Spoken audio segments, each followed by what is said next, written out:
This podcast is sponsored by BetterHelp. After experiencing trauma, I went to therapy, and my therapist guided me through a difficult time in my life. They helped me understand what was happening and provided me with tools to cope and find my own strength and resilience. Their experience and compassion were invaluable and enabled me to rebuild my life and move forward. I strongly believe in the power of therapy to help people through difficult times. BetterHelp connects you with a licensed therapist who is trained to listen and give you helpful, unbiased advice. First, you go to their site. You can use my link, betterhelp.com/resilience. You answer a few questions, and BetterHelp will match you to a professional who has years of experience helping people with struggles just like yours. Let BetterHelp connect you to a therapist who can support you, all from the comfort of your own home. Visit betterhelp.com/resilience or choose podcast, then Notes on Resilience during sign up and enjoy a special discount on your first month. Hello, and welcome to Notes on Resilience. I'm your host, Manya Chilinsky, and my guest today is David Dawdy. He helps illuminate the needs and trauma issues of justice-involved individuals and is a certified instructor for SAMHSA's trauma-informed curriculum for criminal justice, and he's on a mission to reduce stigma and make helpers, family members, and survivors aware of their needs and to improve treatment services. This was a fabulous conversation with David. We talked about self-compassion, the importance for all of us of becoming aware of the impact of trauma, dealing with stigma, and how being healthy and being mentally healthy are really important for all of us to be able to be better citizens. I hope you enjoy this conversation as much as I did. Hey, David, how are you today? Hi, Manya. I'm excited to be talking to you, and I can't wait to dig into the subject matter. But before we do that, I would like to know if you could have a superpower, any superpower, what would it be? Those kind of questions always throw me because I think I'm by default a decision paralysis kind of person. But a real superpower, I think, would have to be able to fly. Yeah, Up on a moment's notice. that would be nice. And I think that sense of freedom as well. Mm-hmm. Just being up there floating. Okay. So thank you for that. And you know what? I'd like to know who you are and what you do and like why are you in a place to be thinking about and talking about resiliency? All right. So you got my name, David Dawdy, and I have been working in the Michigan Department of Corrections for a little over 20 years and working as the mental health director in the department for about 8.5 years. It's actually probably a little bit beyond that. I'm coming much closer to 9 years than I realized, and those years fly by. I began my career as a psychologist.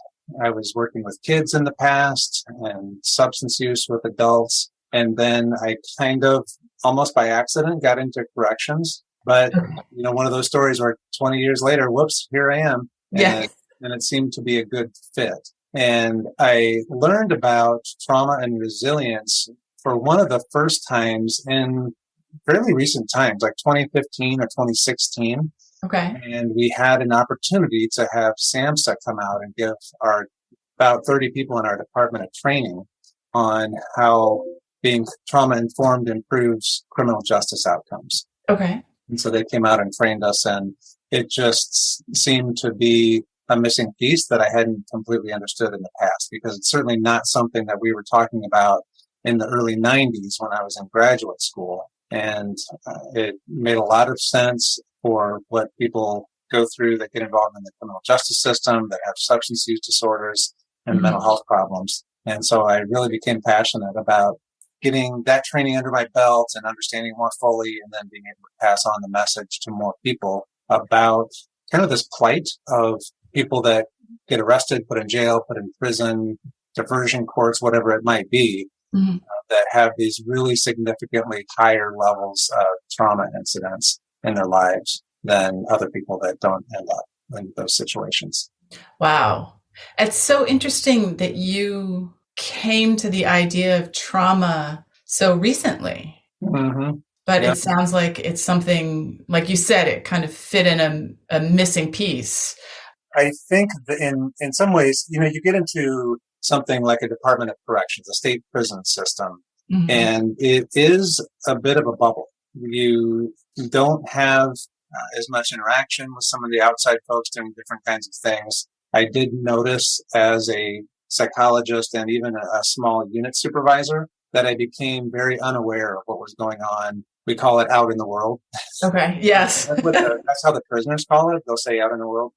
And you become a little bit isolated. And that's also been one of my goals, is to better improve the bridge between corrections and public health. Yes. Yes. I like the sound of that. And, you mentioned the prevalence of trauma in the justice involved population. And I know that you have heard this term that hurt people hurt people. What do you think about that term? It's dead on. And I think that is so much of the cause of why, particularly in the United States, our prison rates are so high. I mean, you can go into all kinds of discussion about the laws and targeting minorities and all this kind of stuff. But when you look at the rates of trauma, and that's historical trauma, ongoing trauma Mm-hmm. in people that get involved in the justice system, it's pretty universal. I mean, Wow. 90 to 95 or 96% of people in our jail diversion programs and mental health diversion programs identify pretty significant trauma in their lives. And so we call it a universal assumption in Wow. the justice system that Okay. you really should approach it like everyone that you come into contact with has pretty significant adverse life events that they're either going through or have been through. Wow. Okay. Now, trauma and the topic of mental health are not exactly equivalent, Right. but they are related to each other. And, we often hear after a tragic event or somebody does something just awful and criminal, people often go to, oh, it was a mental health, they had a mental health problem. But we know that the numbers of people with mental health issues who commit crime is relatively small. So how do we balance the hurt people with Mm-hmm. not everybody with a mental health issue, even most people with mental health issues aren't committing crimes? Great question. And there are a lot of points to talk about with that particular issue. I'll go back to the hurt people statement. We know that people tend to act out violently because they're either threatened from a childhood pattern that they've developed that's just become this ongoing way of relating to the world, or in an instant type of a response to an immediate threat, and in the way that they view that. And the patterns of violence become really ingrained in people. And so I sometimes worry that when I talk about trauma, and especially in this population of people who've done really bad things, that it could sound like I'm making excuses for people or something like that. Mm-hmm. And I don't know that that's the case. Nobody's ever accused me of that. But there is that kind of risk of not paying enough attention to the seriousness of what people have done. Right. But I want to say we can do something about that in treatment and in culture and in our attitudes about stigma that can start to make a difference over time in how we treat people. And so when you talk about mental illness in this, I mean, certainly post-traumatic stress disorder is one form of mental illness. Mm. But we've got other forms of mental illness that do have high correlations with trauma, and probably becomes a discussion point that's like trying to figure out the chicken or the egg. Okay. But they happen together, and certainly we know that traumatic experiences will make stress and mental health issues worse. Yes. And then you also mentioned mental health, violence, bad behavior, and just trying to kind of sort that out in terms of trauma and how we think about it, and what we think about victims. That's a really important part. And we want to take care of the victims. We want to make sure that the victims don't develop their own patterns of behavior that we're going to have to put them in prison for or arrest them for, something like that. Mm-hmm. And the facts are difficult to talk about because if you take everybody that has a mental illness as a group, most of those people are more likely to be a victim of a violent crime than they are a perpetrator of a violent crime. Okay. But you take the whole population of people, say just in the United States, and you look at all the crimes that are happening, and there's an awfully large percentage of those. I don't remember off the top of my head, unfortunately, what that might be, because different crimes, different statistics. Right. But a lot of them are related to mental illness. So there's this small portion of probably untreated people who act out violently because of a psychotic disorder, or maybe it's a PTSD issue or something else. And of course, if you're a police officer, you're seeing a lot of mental health issues. Okay. Right. But it's not really the largest group of people with mental health disorders that are acting that way. Right. Right. So you've got a lot of crime, a lot of mental health issues, but really you can't then say, well, people that are mentally ill are violent and criminals, because that's certainly not true of them as a whole.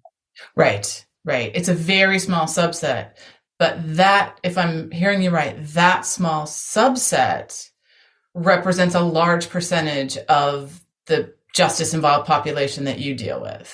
Yeah, that's a succinct way to put it, for sure. Okay. Wow. So what do you think it is that people misunderstand about trauma? I think that people need to understand the significance of it, and it is easy to whitewash, to brush aside. And what I try to get across to folks in training, and SAMHSA has been helpful with this, Substance Abuse and Mental Health Services Administration, in talking about people's various levels of resilience, because certainly you and I can deal with a significant trauma very differently. I might be able to brush it off. You might be able to brush it off, and the other cannot for some reason. Right. And what that really boils down to is, what was your level of genetic, environmental, ongoing life experience preparation to be able to deal with that trauma? Do I have a history of being able to hold down a good job? Do I have a good education? Do I have people around me? Do I have a church or other kind of spiritual support system? Am I involved in my community? And, you can go on and on with these things that help people. And certainly it doesn't take very far to look around us and find folks that are just one step away from being homeless because they don't have any support.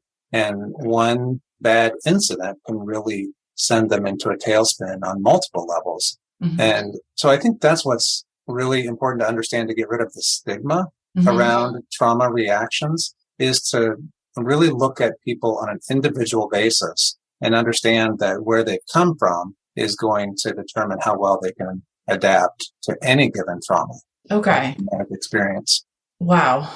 That is, well, like so many things that involve human behavior and human emotions, just so complex. It is. Just not always easy to, and like you said, it's not even easy to predict how I or you or one of us may respond to a particular event, even if you knew all the resiliency factors that went into someone's life. So, all right. Well, you brought up resilience, which I love. This is Notes on Resilience. So it is something I think a lot about. And I think you've probably heard me talk about how much I don't really like the word resilience. But right. What do you feel about the word? What does it bring up in you? Well, I don't have a particular dislike for it. I like to emphasize it because to me, it connotes some sort of strength and flexibility in being able to respond to what life throws at us. And I really think that has the potential to give hope for people that are going through stuff. Just to put that in a kind of a light way, stuff. Yeah. And because it is stuff. It can be really bad stuff. It can be lighter stuff. But again, depending on what we're going through, what we have been through, something that seems little might end up causing a really significant hardship. And so I want to put a plug in there that resilience gives hope because it can be built. We all come to today with the level of resilience that we have right now. It might be bad. It might be pretty good. And we can build on that. by doing something related to all of those things that I mentioned earlier, Right. community in particular, Mm-hmm. and having people that are willing to work with an individual, give them hope, give them just a leg up, being able to move forward. I feel like the more research I do and more things I hear, we talk about the really protective value of personal relationships, whether it's friendships or family. There's just so many ways that those relationships can be helpful in our lives and healthy in our lives. That's another really good way to put it, is protective factors. All right. Well, we've talked a little bit about individual resiliency and the qualities that go into that and all the different ways we can think about being resilient. What do you think of the role of our institutions, or, I'm going to quote unquote, the system, in helping people heal from trauma or supporting our resiliency? And I guess I might ask for a little clarity on just any institutions, because I'm certainly involved in our corrections institutions, but then we've got workplace, we've got our state public health systems. I mean, I guess I'm interested in definitely in your workplace and your experience with the workplace, but then also maybe sort of the broader community, the institutions that maybe affect all of us, like the workplace or public health. So yes, to your question, all of the above, I'd like you to opine on for me, please. Well, I've got some experience with a lot of them, but of course, the state prison system in particular. And, I guess I'll just talk historically a little bit, because when I came into the department, I'm this relatively young psychologist, and the department, the state prison departments haven't really been around for all that long, like late 1800s. I mean, we've always had prisons and jails, but to make it kind of this coordinated statewide effort, that got super built up in the 80s and 90s when we really started locking people up. Yeah. There were a lot of changes. And I was actually told in my new employee training, we're the Department of Corrections, not the Department of Rehabilitation. That's not in our mission statement. It's not in our state mandate. And I went, oh, wow, okay. I didn't realize that, but if that's what they've been told their role is to put people in prison for their sentence, then that makes sense. But fortunately, we've had, with a lot of kind of converging efforts and energy, to say we need to do something better about this, because we're not putting people back out on the street any better than when they came in. Right. And in prison, a punishment alone really doesn't do much good. We re-traumatize people when we put them in prison and jail. Not sure that can be completely avoided, but we need to at least acknowledge it. And so, plug for MDOC, we're doing a really nice job with a lot of different rehabilitation efforts. There are broad attentions to mental health disorders, to education, to vocational training, we're getting there with some trauma treatment, but we need some more work on that. There's traditionally been a focus more on women than men. Okay. And we have way more men in prison than women. And there's not really much difference between the rates of trauma between men and women. Okay. When you look closely at it and consider things like whether or not people are very likely to report a trauma that happened to them. Especially in people that end up in prison, there's this macho sense of, I can't tell you that something bad happened to me because I'm supposed to tough it out. And so I think we have a role that we're moving better into to help people adjust and be successful as they move through prison and jail and then back out. And I think it's a really effective role where a lot of states can fall down. I mean, everybody talks about silos when they're in different workplaces. This area doesn't communicate with this area. And we've got that in state governments, just like other places where you've got the Department of Corrections and the Department of Health Services, for example. And, we need to do really well at making a handoff so that people stay connected and get better connected than they were in the health system at large. Because when people's health and mental health is taken care of, they're better citizens. And this is an area that's costing us an awful lot, not just of money, but of this human toll in these cycles of violence that happen. And so I think there's a huge institutional role that can happen there. Mm-hmm. And then if this is a good place to talk about it, I think you know about this already, and we might have talked about it previously, where communities can make an impact. And these self-healing communities studies that have been done, I think out in Washington, one was done just to look at bringing awareness of adverse childhood experiences, working to make sure that your leadership of a community reflects the diversity of the community that you're serving, making sure that you work to include all the voices that are important and have something to say in your community. And then you can really start to actually reduce the incidence of childhood traumatic events. Right. Because a lot of what we're talking about is helping people after the fact. And we want to be reducing the amount of trauma that we're creating as much as possible. It's not impossible to eliminate it.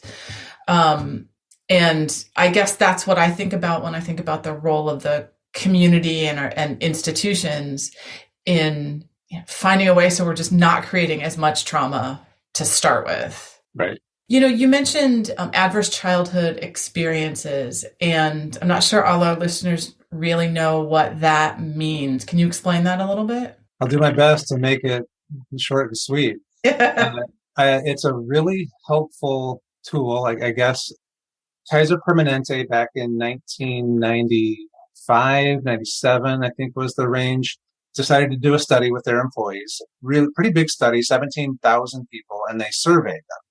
And the survey was 10 questions, and they had to do with childhood abuse, neglect, and if there was substance use in the home, if someone in the home was incarcerated, if parents got divorced or separated, if there was a mental health issue in the home. And people just check yes or no. This happened during my childhood, 0 to 18. And then they looked at these people, and there have been thousands more follow-up studies based on that data. So look at them over the course of their lives, and they had more ACEs that they checked. So check one of those, that's one ACE. Okay. That people had, the more likely they were to have health disorders of almost any kind and increased mortality rates. Wow. So hypertension, heart disease, other chronic stress-related things. And what was really interesting to me was that they're able to separate out the fact that some individuals, because of their childhood stress, developed bad habits. You think, I experienced trauma, and so I've got a mental health issue. I'm going to smoke. I'm going to drink. I'm going to engage in maybe sexually promiscuous behavior. You could go on and on with the responses that we tend to think of when people that have been severely traumatized, particularly like childhood sexual abuse. But that wasn't the case. The people had these incidences of high mortality, lower life expectancy, more chronic health disorders, even when they didn't engage in those kinds of habits. Oh, wow. So that's the significance of the study.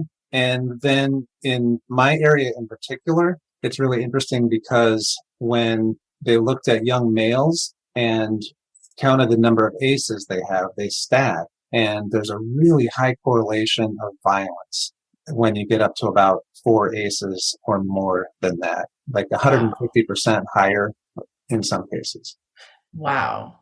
So the mere fact of having this adverse experience or this trauma as a child can just change or direct the course of your life into a less healthy way. Mm-hmm.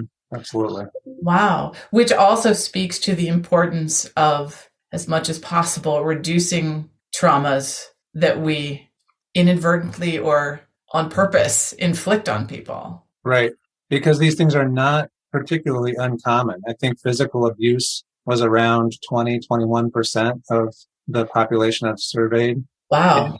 Well, I think I'm going to flip these. I think it was about 28% physically abused and just over 20% sexually abused. Wow. I would not have, I don't know what I would have thought. I guess those numbers are disappointingly high. Mm-hmm. Given especially that we're talking about a population of children who are experiencing these things. Yeah, absolutely. So, well, thank you for sharing that. I know I've started to hear a lot more about ACEs, and it's nice to have an explanation. What is an important lesson that you think you've learned, about resilience or about compassion, because of your job, your work experience? Okay. I want to give that just a little bit of my career in corrections, and even going back just before I worked in corrections, I was actually working with adolescent boys, Okay. some of who I met later in prison. Wow. And it wasn't this huge population, but I came across, I want to say, 3 of them that I'd worked with over about a 5-year period. Mm-hmm. And kids, that as a therapist, that's kind of hard to talk about because you hoped that you could direct things away from that. Yes. And yet you kind of look at this young life and go, man, I don't know what's going to steer them away from a life of crime at this point. And so that was really challenging. But I got to work as a full-time treatment psychologist for about a year inside prison. And then I was a unit supervisor. And so I did some clinical, some administrative work. And then I've spent pretty close to 10 years in just total administration now. Mm-hmm. And so I've gotten to see the whole thing from the person that's in front of you to the big picture of working with several thousand people every year with all the lives that you can impact. As a therapist, I learned the value of being able to take a genuine interest in someone's story. Mm-hmm. And that when you work with people, asking questions and being interested really can make an impact. It can be easy in a prison setting to feel like you're just not making any difference because it's such a hard environment. While TV and movies don't really do it justice, sometimes the things are true and they're hard environments with hard people. Yeah. In the administration part, it has been pretty cool to be part of large scale operations that make a difference in how the state organizes itself around treating mental health disorders. And one thing that I got to be a part of was we were actually treating people that were on parole for substance use disorders with a unique set of contracts with substance use treatment providers, if that makes sense. So groups of therapists that would treat parolees. And everybody else in the state, if they weren't on parole, had access to the state Medicaid system and the other public health dollars and refer. And it certainly wasn't just me. It was conversations with people, but we said, why do we have 2 systems of care and payment for people in the state of Michigan? Just because you're on parole? When you're on parole, you're just checking in with your parole officer, and otherwise you live your life as anyone else might. Right. And have access to the same things. And as you can imagine, it can be rather easy to stigmatize people in the justice system as opposed to other people. Right. And so it certainly makes it more likely to not treat that group of people as well as other folks that you might work with. And frankly, they're harder to work with. There's no question about that. But we want to make it as easy as possible for people to live more successful, productive lives. Right. And so that was something that we did, and we're still working on it. But that was something I learned that, you can take small steps and start to work on changes that level the playing field for folks. And that's really important. Oh, that was perfect. I think, as someone who is trying to make some changes in the way we deal with trauma, I'm outside the justice system, but just in the world. And it's easy to get frustrated when you're not seeing big changes. And the things that, I think or others that I know think, well, it's obvious we should be doing X or Y.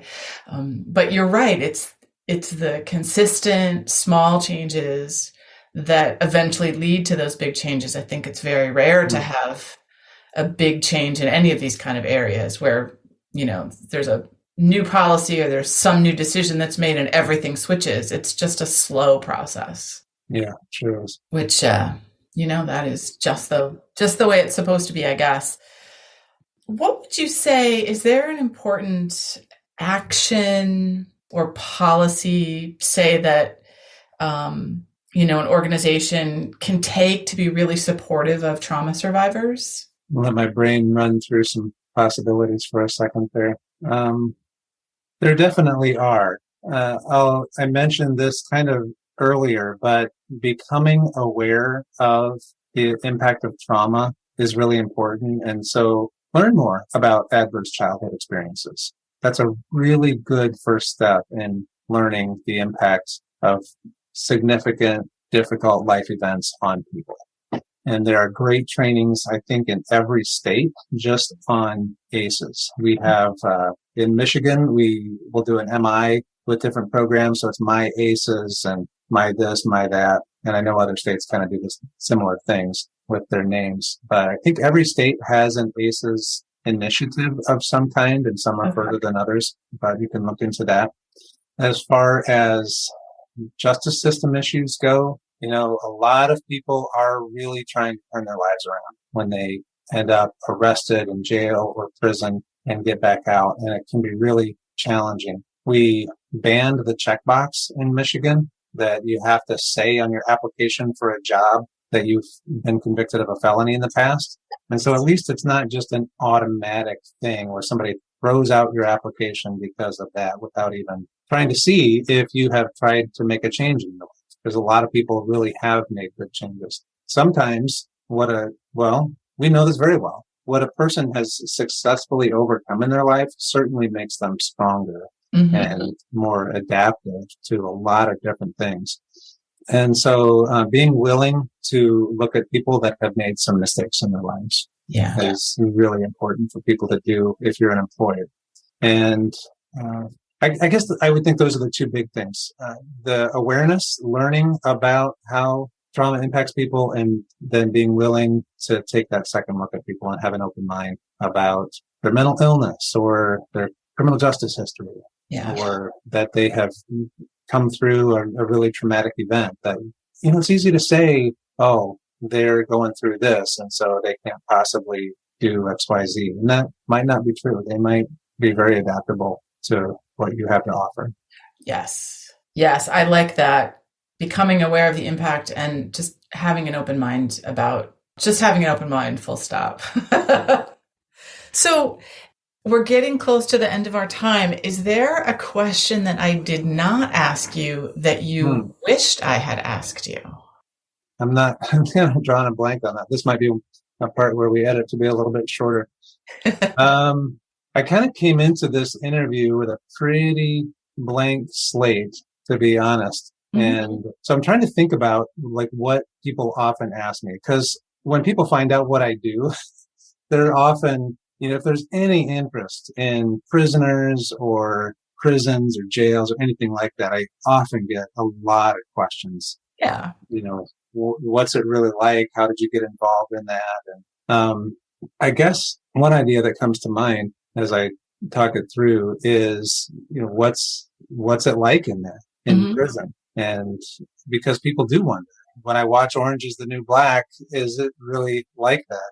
Yeah. And I mentioned before, kind of yes, kind of no. I'd say more no. But, the first time I walked into a prison, and it's one of our geographically largest prisons. I mean, you can see half a mile down the sidewalk. And I realized that I was standing inside a secure area with criminals. And it really gave me a funny sense. It was almost surreal. And yet I adapted pretty quickly to it. And so I like to be able to talk about, there's really good work that's done inside prison. And it's oftentimes a safer place to be than some therapists who work in communities that are really dangerous, because we are a close-knit community of workers. There are corrections officers. We have fully formed healthcare units, mental health units, educational units, vocational units. Food service, of course, is huge. Prison pretty much runs around chow, as we call it. And I think it's a really good thing, at least to learn about. Working in prison certainly is not for everybody, but I do like the opportunity to tell people that it's probably not as bad as you think. And there are tremendous opportunities to learn about healthcare, mental health, and people in general by getting an education of some kind in that setting. Yes. I like that you said it's a community, to think about it as this community of both the workers and the population that you, I'd never really thought about it that way. So thank you. What would you tell your 18-year-old self about resiliency? Wow. That's another great, really thought-provoking question. One of the things that I wish I had known at a much younger age was the importance of just being kind to yourself. Self-compassion, that we talk about. And nobody can tell you that you're acceptable if you're not believing it yourself about yourself. And I know it's hard. I can think back to those younger years and just not fully being able to accept that. You're always thinking about what other people think. And so I think that's a really crucial part of resilience, is having the ability to look at yourself and completely accept yourself, the flaws and all. This is me. I'm not that different from other people. And I'm just as worthy of grace and acceptance as everybody around me is. Oh, I like that. Just as worthy of grace and acceptance as anybody. That's a good point. So, David, I think I could go on for hours and hours talking in detail about every single one of these points that you brought up, but I'm trying to keep the podcast at, 30 to 45 minutes. So as we wrap up, tell us, how can our listeners reach you? Okay. I do have a website where I have some information about me as a speaker, and that's just jdaviddawdy.com, just the letter J. And then I can be reached by email. I'll give you 2 email addresses, if that's all right. Yes. So jdaviddawdy@gmail.com. And then I also have one connected to that website, which is just david@jdaviddawdy.com. Excellent. And we'll put links to those in the show notes. So if you didn't catch that when you were listening, you can check out the show notes. And David, thank you so much. This was such a great conversation. Thank you. Great question. I look forward to talking to you again. I know we will. Thank you for listening. I hope you got as much out of this conversation as I did. So if you'd like to learn more about me, Manya Chilinsky, I work with organizations to help understand how to create environments where people can thrive after difficult life experiences. And I do this through talks and consulting. I'm a survivor of mass violence, and I use my experience to help leaders learn about resiliency, compassion, and trauma-sensitive leadership, to build strategies to enable teams to thrive and be engaged amidst difficulty and turmoil. If this is something you want to learn more about, visit my website, www.manyachilinsky.com, or email me at manya@manyachilinsky, or stop by my social media on LinkedIn and Twitter. Thanks so much.